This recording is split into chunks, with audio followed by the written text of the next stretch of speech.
लोग समझते हैं कि घर के काम सबसे आसान होते हैं, लेकिन मैं ऐसा सोचती हूँ कि घर के काम करना ही सबसे मुश्किल काम है। लेकिन उन्हें आसान बनाने के बहुत ही अच्छे तरीके आज मैं आपके लिए लेकर आई हूँ। आजकल शादियों वगैरह का मौसम है और आपको पता है कि हम अच्छे-अच्छे जूते पहनकर जाना वहाँ पे बहुत पसंद करते हैं। जो पंजाबी जुतियाँ होती हैं, जो लेदर की बनी हुई होती हैं, इस तरीके की, उन्हें चमकता हुआ ही देखना हमें पसंद है। लेकिन प्रॉब्लम ये है कि उनकी हालत ऐसी हो जाती है, ख़ासतौर सर्दियों पर।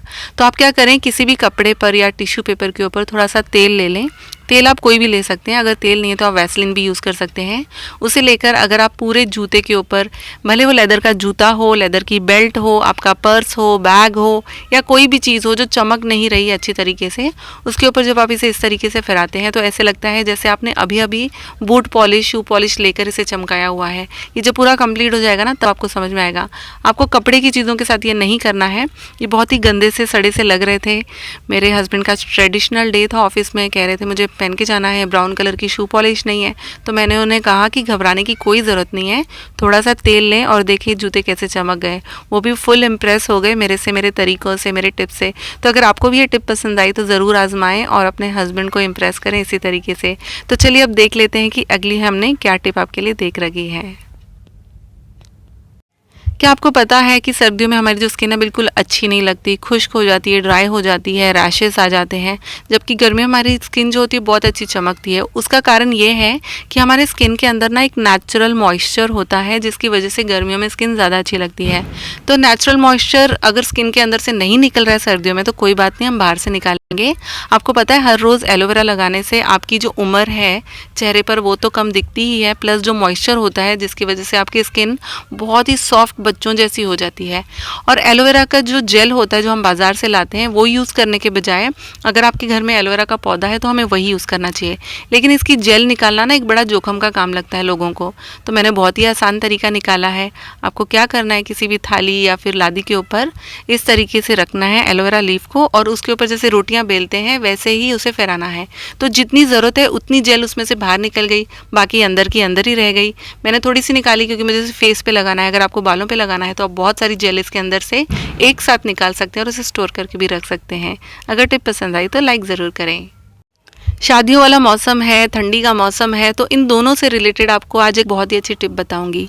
हम गृहिणियाँ जो होती हैं जो इस तरीके की लिपस्टिक होती है उन्हें बहुत ज़्यादा पसंद करती हैं, जो बिल्कुल मैट होती है, पूरा दिन चिपकी हुई रहती है होठों पर। भले चाय पियो, पकौड़े खाओ, जो मर्ज़ी करो, वो होठों से निकलती नहीं है। लेकिन ठीक है, होठों से नहीं निकलती ठीक है, लेकिन शाम को क्या, जब घर में आते हैं उसके बाद भी वो नहीं निकलती, उसको रगड़ रगड़ के धोना पड़ता है और होठों को रगड़ने से क्या होता है, होठ होते हैं काले। तो ऐसा बिल्कुल ना करें। इस तरीके की जो मैट लिपस्टिक होती है उसे निकालने का बहुत ही एक अच्छा तरीका है। एक नहीं, 2-3 तरीके हैं। आपको कोई भी तेल लेना है, नारियल का तेल, सरसों का तेल, जो भी तेल आप अपने बालों के लिए यूज़ करते हैं, उसको डालें इस लिपस्टिक के ऊपर। समझ लीजिए आपने होठों पर लगाई है और फिर हल्का सा इसको रब करना है। आप देखेंगे बिल्कुल पिघली हुई पानी की जैसी ये हो जाती है। उसके बाद में आप कोई कॉटन का कपड़ा या टिश्यू पेपर लेकर इसे बहुत आसानी से साफ़ कर सकते हैं। 2 फ़ायदे ये हैं कि एक तो तेल लग गया, आपके होठों की मसाज हो गई, और दूसरी वो पानी और साबुन से रगड़ने की वजह से जो हमारी स्किन ख़राब होती है वो भी नहीं होती है। तो इस टिप को ज़रूर आजमाएं। बहुत ईजिली, देखिए कॉटन के कपड़े से मैंने इसे साफ़ कर लिया, आप टिश्यू पेपर से भी इसे साफ़ कर सकते हैं। तो अगली बार जब भी ऐसा हो, मेकअप उतारना हो, तो तेल या फिर वैसलीन का यूज़ करें, आपका सारा मेकअप बहुत ही आसानी से निकल जाएगा। सर्दियों में गुड़ खाना किसको पसंद नहीं होता, मुझे तो बहुत ज़्यादा पसंद है। और इस तरीके के हम जब लेके आते हैं ढेले बाज़ार से तो उसे तोड़ना, टुकड़ों में करना बहुत मुश्किल काम है। पहले मैं हथौड़े से किया करती थी, फिर जो सिलबट्टे के ऊपर हम पत्थर यूज़ करते उससे यूज़ किया करती थी। लेकिन ऐसा करने से ना मेरे मनपसंद टुकड़े नहीं निकलते थे और बहुत यहाँ वहाँ पसारा हो जाता था। अब मैंने बहुत ही एक अच्छा तरीका निकाला है। जितने साइज़ के टुकड़े मुझे करने हैं उस हिसाब से एक छुरी रखती हूँ मैं उसके ऊपर, और उसके ऊपर कोई भी चीज़, ऐसे थोड़ी सी भारी चीज़ अगर आप डालते हैं तो बहुत ही आसानी से गुड़ के टुकड़े हो जाते हैं।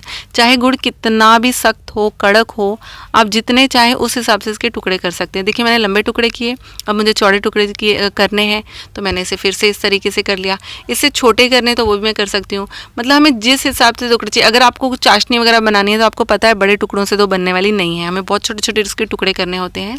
तो बहुत ही आसानी से इस तरीके से छुरी और किसी भारी चीज़ से आप इसके टुकड़े कर सकते हैं। और आपने देखा बिल्कुल किचन का कोई पसारा नहीं हुआ, कहीं पे कोई गंदगी नहीं फैली हुई है। तो आप इस टिप को ज़रूर अपनाएं और अगर आपको मेरी ये सारी टिप्स पसंद आई तो वीडियो को लाइक ज़रूर करें।